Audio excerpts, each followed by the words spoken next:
In the Zagros mountains of Iran, at exactly 247 hours local time, Major Aaron Colt Harding was moving on his elbows through razor-sharp scrub brush, every movement deliberate, every breath measured to near silence. 41 hours had passed since his F-15EX Strike Eagle, callsign Viper 3-1, was torn from the sky by what U.S. intelligence had classified as an impossible shot. An IRGC Quds Force-operated S-300 PMU-2 battery that activated from a buried position with less than 8 seconds of radar emissions, far below the threshold for the E-2D Hawkeye's threat library, to generate a launch warning.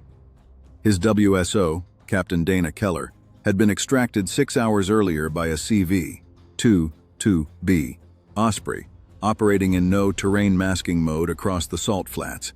Harding was the second crew member. He was still missing. The entire Fifth Fleet wanted him back, but extracting him had become a trap. And in exactly 58 minutes, it would become something far worse. Inside the Joint Operations Center at Al Udeid Air Base, Qatar, the mood was a controlled silence that bordered on dread.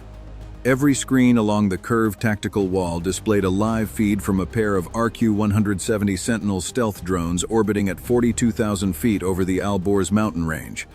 One of those feeds had just lit up with a thermal anomaly that did not belong to the landscape.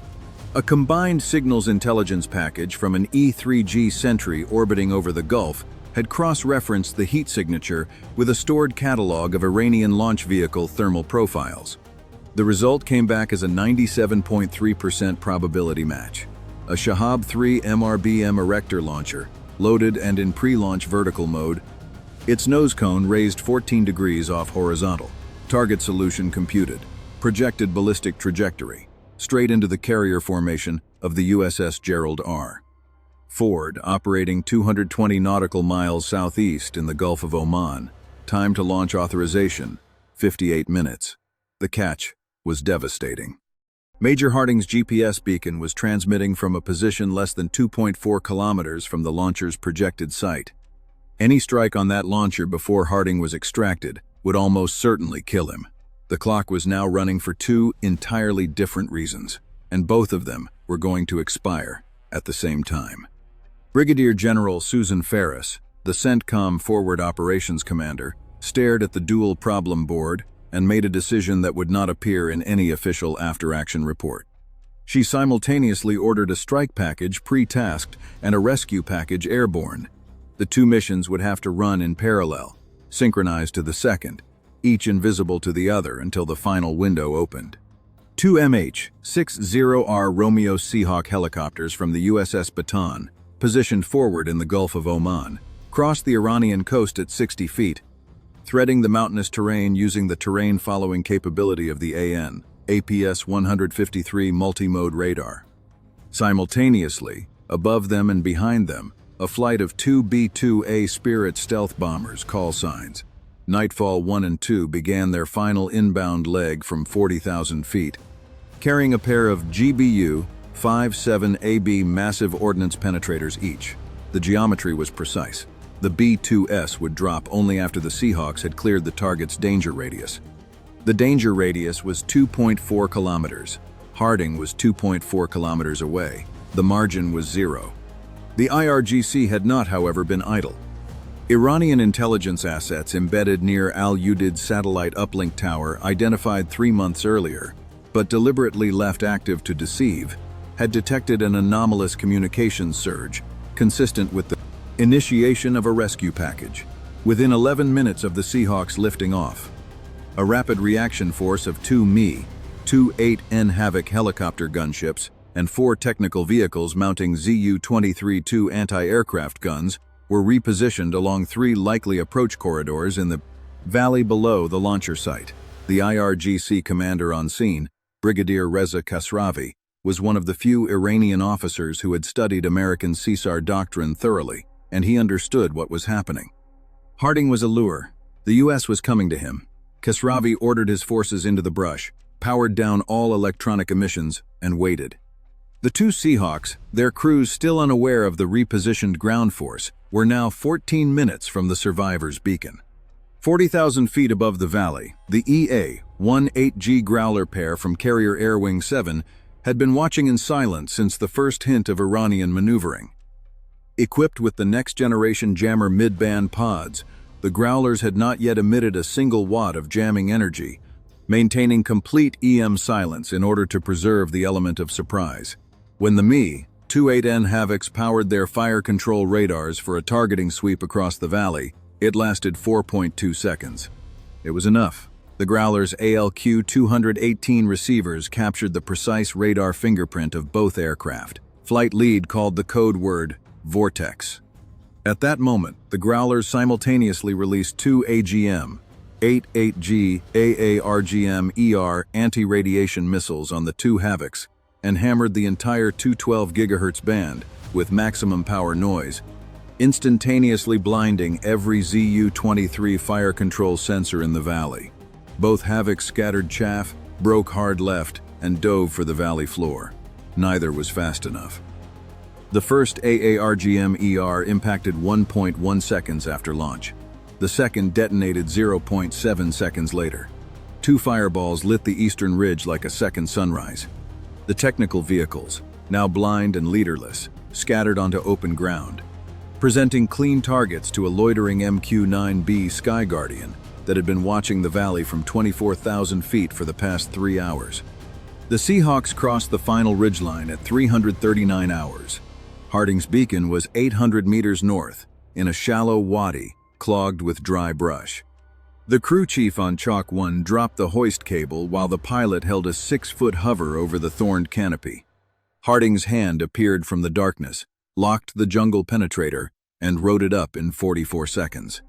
As the hoist locked, the pilot dumped collective and banked hard south, pushing the Seahawk into a 140-knot egress run at treetop level. 14 seconds after Harding's boots left Iranian soil, the radio crackled with a single code word from the Growlers orbiting above: Phoenix. The B-2 weapon systems officer aboard Nightfall 1 released the first GBU, 57A-B, at 40,200 feet. The 30,000-pound Penetrator stabilized into a near-vertical terminal dive, its seeker head locked to GPS coordinates, updated 0.3 seconds before release. It struck the limestone shelf above the launcher's hardened pad, at 1,140 feet per second. The fuse triggered after penetrating 28 feet of reinforced concrete. The Shahab-3 erector launcher, still in pre-launch configuration, was consumed in a subterranean pressure wave that collapsed a 40-meter section of the ridge above it. The second GBU-57 arrived 11 seconds later, following the entry channel carved by the first bomb, boring an additional 14 feet deeper into the cavern complex beneath. The acoustic sensors aboard the RQ-170 Sentinels recorded a secondary detonation, consistent with the warhead propellant magazine of a loaded ballistic missile. The threat to the Gerald R. Ford carrier strike group ceased to exist at 341 hours, 2 minutes and 17 seconds after Major Harding was pulled from Iranian territory. This was not luck. It was a second-by-second ballet of fire, signal, and steel, choreographed by hundreds of operators across 4 time zones, who each held one piece of an impossibly precise puzzle. But the silence that followed the explosions was not the end of the story. It was the beginning of the next problem. The UNCTAD data had already confirmed what every sailor in the Fifth Fleet could feel in their bones. 95% of maritime traffic through the Strait of Hormuz had ceased. In the chaos of the Shahab-3 counterstrike, the IRGC's naval command at Bandar Abbas had launched a swarm of 22 Kherar jet-powered suicide drones toward the convoy escort corridor in the southern Gulf. These were not the slow Shahed-136S that the CIWS could bat down in sequence. The Kherar flies at Mach 0.9, carries a 40-kilogram shape-charge warhead, and uses a terminal INS update via data link, meaning it can be redirected in-flight. The SM-6 Block IIA batteries on the Arleigh Burke-class destroyer USS Bainbridge were already in engage on remote mode, receiving off-board track data from an E-2D Hawkeye. 11 of the 22 carriers were engaged in the first wave. 4 were killed by CIWS. 3 impacted the sea within 800 meters of the Bainbridge's hull. The remaining 4 were engaged by A-18F Super Hornets from the Ford. each carrying an AIM-120D AMRAAM in self-defense configuration. In the final tally, 0 Kherars breached the inner defense perimeter. But the tactical picture was unambiguous. Iran was not finished. It had lost a ballistic missile launcher, 2 helicopter gunships, and a full volley of ground forces in a single night. It responded within 19 minutes with the most sophisticated drone salvo it had ever launched. The pressure on the strait was not decreasing, it was mutating. Each exchange was making Iran's next move harder to predict and faster to execute. In the carrier's Combat Direction Center, the admiral on station reviewed the sensor logs and submitted a single line to CENTCOM. Threat vector is learning. 300 meters below the waterline of the ford, the ship's intelligence fusion cell was already modeling the next Iranian move. Based on the engagement geometry of the Kherar swarm, the attack originated from a coastal launcher position on Qeshm Island that had not appeared in any prior target package. It had activated for exactly 4 minutes and 11 seconds. Then it went dark. It was now moving.